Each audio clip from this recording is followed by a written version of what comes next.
We're back. It's another week on the Pack the Rock podcast, and it is Indiana coming off a huge win versus Wisconsin. It's me, Dylan Traeger, joined by Liv Clements and Noel Fary as we are previewing the Indiana-Illinois football game. What do you guys think about this week? This week was super fun. We loved seeing a good win for IU, of course, duh. But I think this week is fun because it's another kind of even matchup, I feel like I would say. I'm not really impressed by Illinois. They're 4-5 overall. Haven't done too much. Haven't really scored more than 30 points either game. But something you mentioned is they also haven't let either team really score that much either. So I feel like it will be a good matchup, something to look forward to.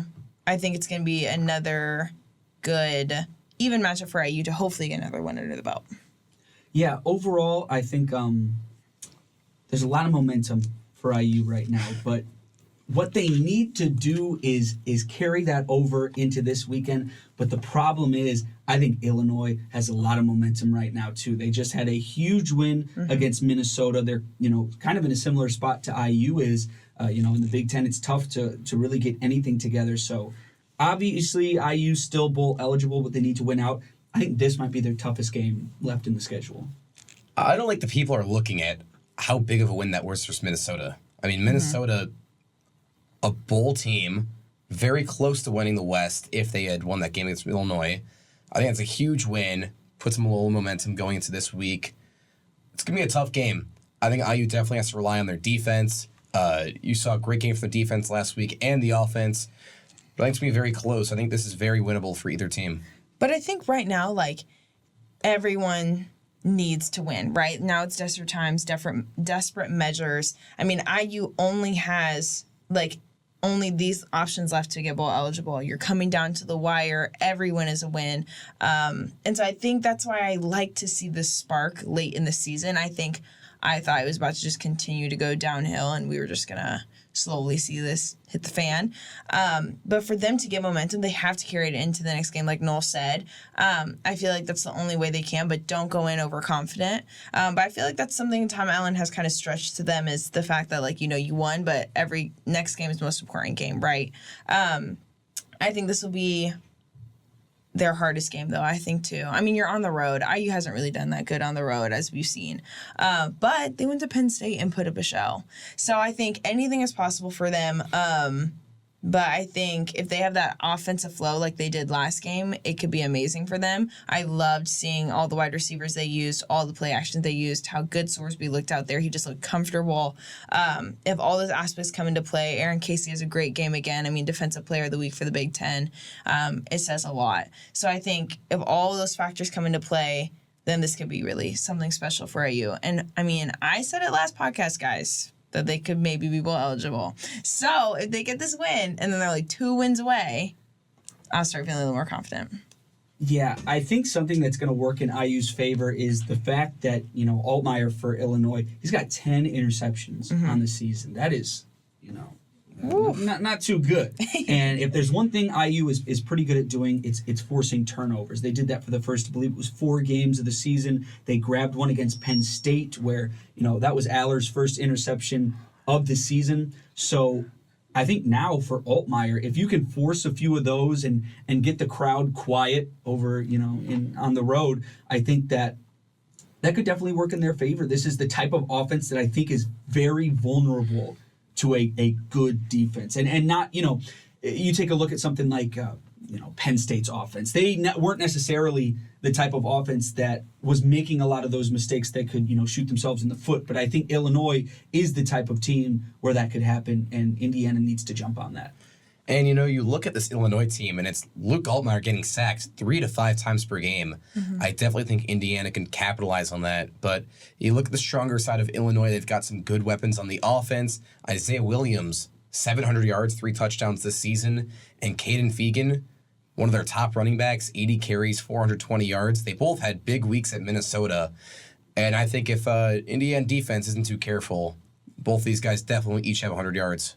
The thing is, though, too, is what I picked up with Illinois is the fact that, per game right now, they're getting around 6.4 penalties, which is leading to around 60, averaging around 60 yards for that. And that's not fun to see, I think, for any team. I mean, penalties can make or break a team. And then, like you said, with the sacks are insane. I think for any QB, that's going to be hard. Like you said, like he only has 13 touchdowns this season, but with that is 10 interceptions. But if you're getting sacked 6 times a game, then yeah, your performance is going to decline. But like you said, let IU capitalize on that. I mean, Aaron Casey, you saw him last week with Wisconsin, really took advantage of taking over that QB position against that team, which ultimately got that stop, which helped them really secure the win. So I feel like for IU, that's what's going to end up being crucial for them, is take advantage of those weak spots you see. Yes, they have a strong running back and wide receiver, ended up being Big Ten Offensive Player of the Week and Freshman of the Week, which was huge for them last week.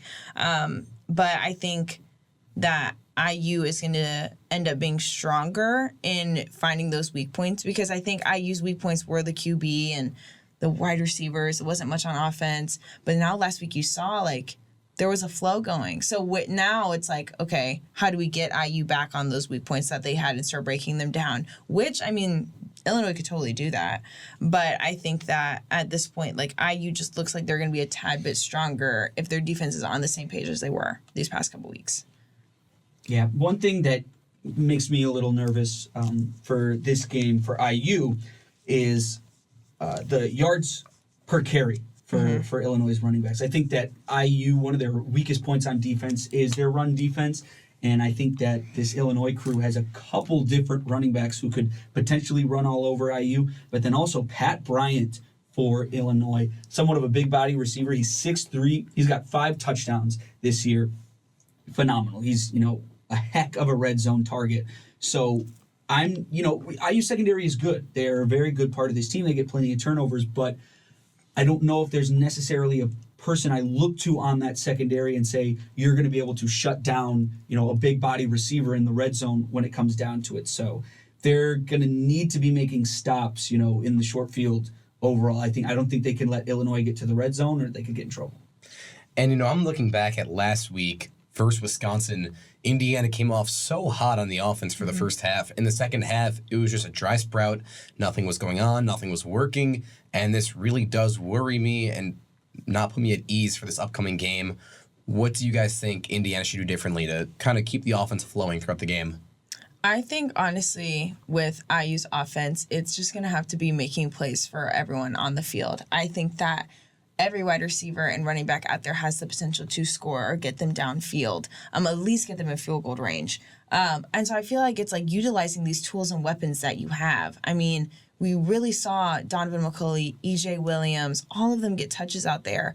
And that's how I felt like it was game changer. You weren't relying on one team. You weren't having just like this Batman-Robin moment where it was just these two guys and it was Jalen Lucas and Sorsby or Jalen Lucas and Taven at the time. So I feel like what's going to be key for them is following all aspects of the field in the sense of I will use and utilize everybody out there, right? You'll make a play for everybody. Sorsby isn't just looking for one player out there. You're not just looking for Donovan to be open in the end zone, but looking to see if Jalen's out there, looking to see if you can get Omar Cooper out there too. That's what I feel like is going to be key for them, is utilizing the weapons that they have with all these transfers they got this year.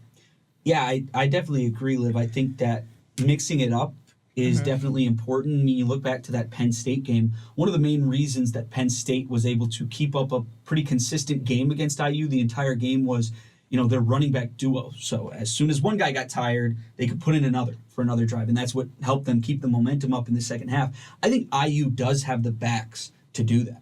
Christian Turner, even Trent Howland, I think has looked very promising this season. You have the backs that you can keep putting guys out there who are fresh, who aren't going to be tired, who can still, blast through holes made by the O-line. And then also, we've been talking about it all season.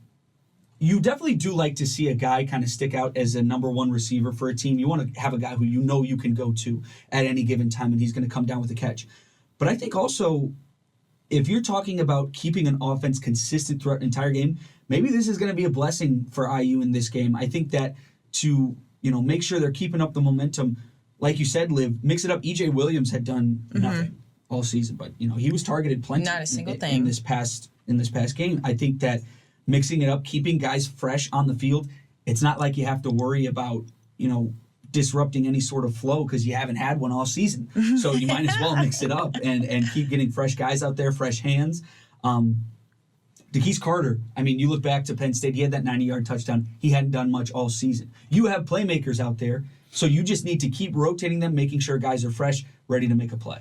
I mean, I love the fact that at this point late in the season, no one wanted to really see any more changes. We wanted a solidified team, solidified starters, but I think they realized, like, okay, we don't have the total assets to only be running like these certain amount of players the rest of this season. So they're using different players in different positions and figuring out what's working. And I feel like at this point, you're kind of at the end of the season, so why not? And I feel like what I love is that we picked a quarterback, you stuck with it, now you use that quarterback to make plays that work with the wide receivers, right? And the running backs. Like, instead of changing the quarterback, find what quarterback works with the rest of your team. And they did. And you see it with Sorsby. It's such a good flow out there now where he looks comfortable. He looks like he doesn't stress when he gets stuck in the pocket. He runs out. You don't see him stressing and just throwing the ball anywhere.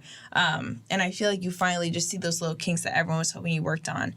And I agree. I mean, EJ Williams looked great out there. We haven't seen him at all. Yes, he had that hand injury, but he came back and we finally got to see it. But what I think is also interesting, which I know we'll touch on, but is Cam Kemper's not out there anymore. He'll be out for the rest of the season, as they said.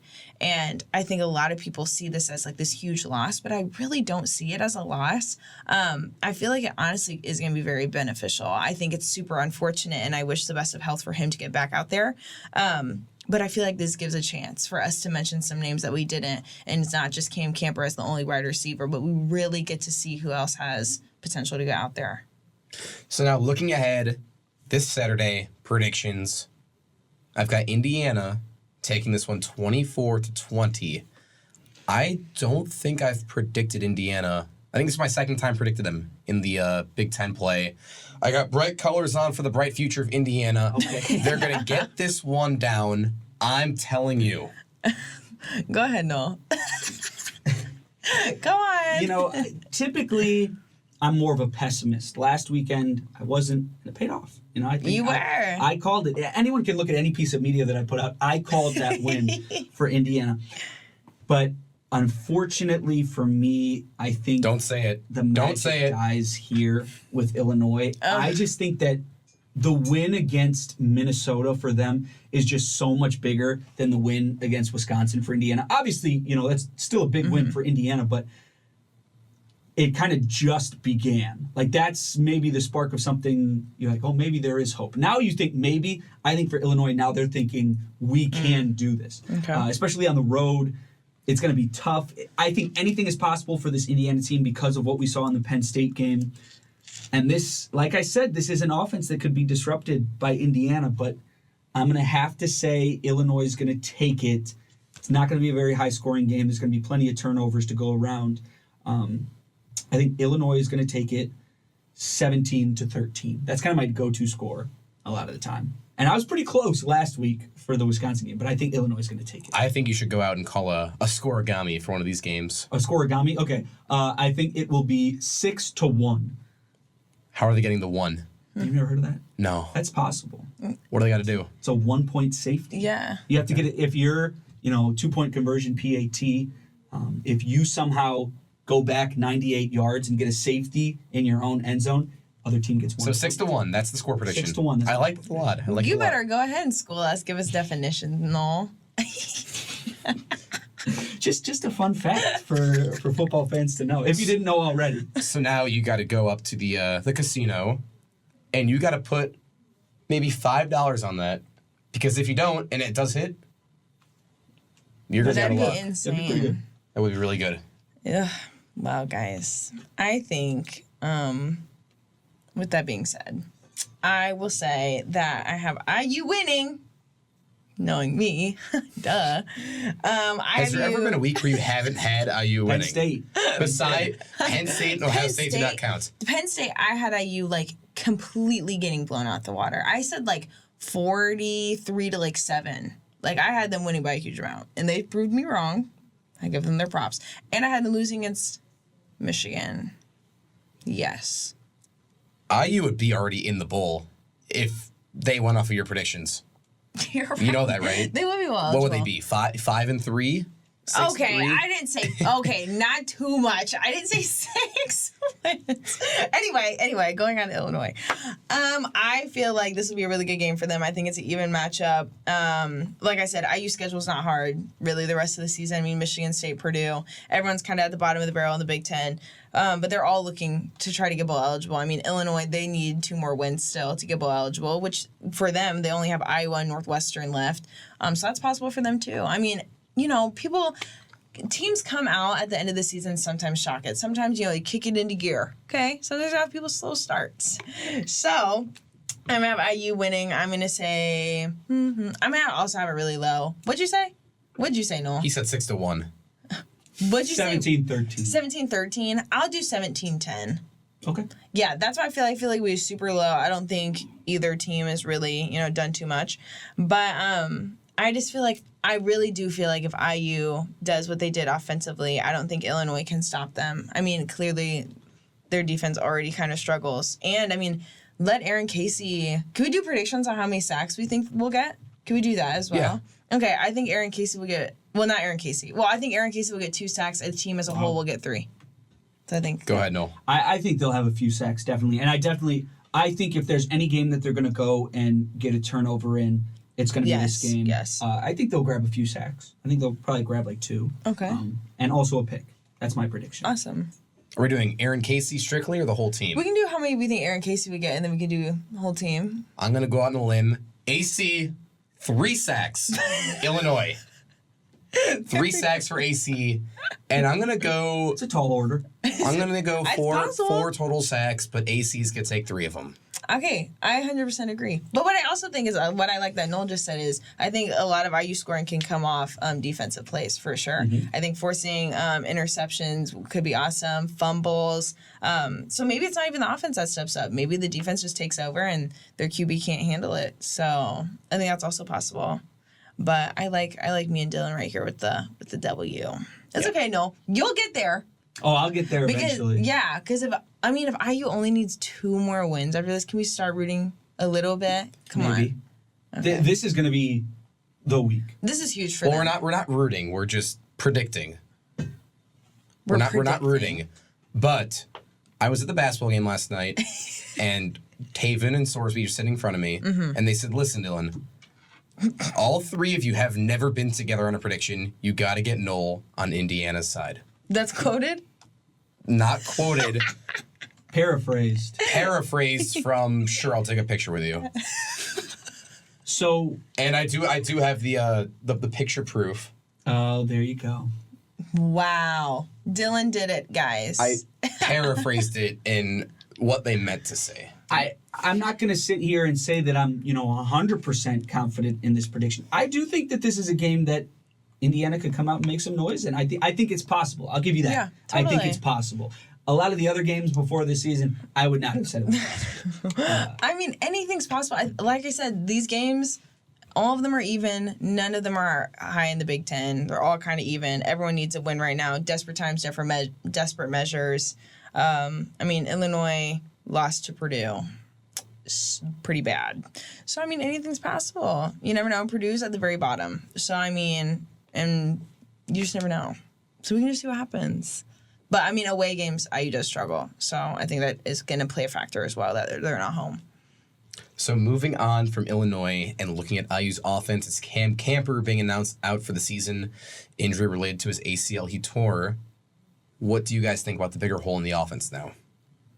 I don't really think that creates much of a disruption from what we've seen already. And that has nothing to do with Cam Camper. I think Cam Camper would, throughout the season, have been a huge X factor to have on this team. I think, he's a great receiver. He's a great, big play problem for a lot of other teams. But, the fact is, in a lot of these big games, you didn't have Cam Camper. And even when you did, it's clear he wasn't necessarily at 100%. So right. I think that it's definitely a hit to take, especially for the team's morale overall. But I think realistically, in terms of production and what we can see, I don't know if it makes that much of a difference just because he hasn't been available enough this season. I don't feel like it made much of a difference at all. I really feel like Cam Camper could have stepped up this season. Yes, he was struggling with injury, which, everyone kind of saw. It was a bummer for sure, but I don't think that it was detrimental. I don't think it's something that teams are looking at like, oh, like, you know, their star wide receivers out. I mean, every wide receiver and running back has really stepped up. And I just don't feel like for IU, Cam Campbell was that big of a loss. I mean, he finished off with only 46 catches, around 560 yards and just 2 touchdowns, which is stats that, you know, IU needed, but I don't think it influenced the offense enough to really affect it going on the rest of the season. Like I said, I hope he comes back healthy, see what happens with him in his future. But I think for IU, it gives some space for those wide receivers like Donovan, McCauley, and all of them to step up and make plays. And like we saw that last week. So I feel like it wasn't that deep. You know, it's a little bit disappointing. You look at how he played last year. I think the IU development looked to see him make a step up, and he really did take a step back. And it is disappointing. You know, Indiana doesn't have many more receivers to look at, but it really is the next man up mentality. They're going to give more snaps and receptions to McCauley and Omar Cooper Jr. and all these other guys, and maybe that's for the better. You know, give these guys your more established receivers more reps on the field and see what they can do. Yep, I agree. Anything else you guys want to add for this week? I think that covers it. I mean, it's just a huge game for Indiana. I think that if you can win this game, your bowl hopes are really starting to look more realistic. And I really can't necessarily put a finger on what it is about this IU team lately, but they're kind of on the come up. Totally on the come up. Totally on the come up. It's Indiana heading to Illinois this week, looking for the scoregami. Maybe they'll do it. We'll be back next week. Pack Rock Podcast.